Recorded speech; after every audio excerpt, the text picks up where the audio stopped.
CIOs and CFOs are almost inextricably linked in the customer environment. Basically, the CFO is looking for ways to maximize the earnings potential of the corporation. How do they make sure they get the right earnings per share, the right financial metrics that will go to the marketplace, especially if they're a public company?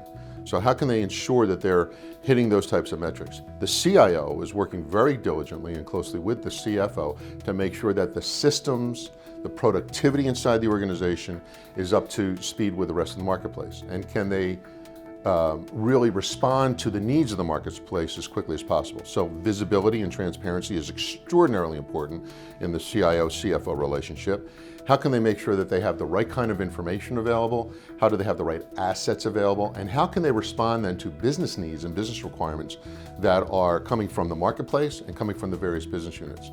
So it's that transparency, it's visibility, and it's speed to the market. That's how they work very closely together. And now, they're going to make investments together. You know, where do they spend their dollars? Do they spend it on purchasing assets that they put into their own facilities? Or do they purchase assets that they put into someone else's facilities? Or do they leverage a leasing type of infrastructure like a cloud environment?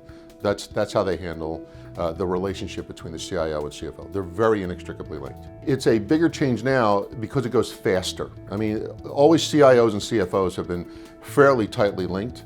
But now the business has to respond much more quickly to the customer's environments, okay, to the end user's environments. So they have to go a heck of a lot faster now than they did in the past. So they become much more tightly aligned.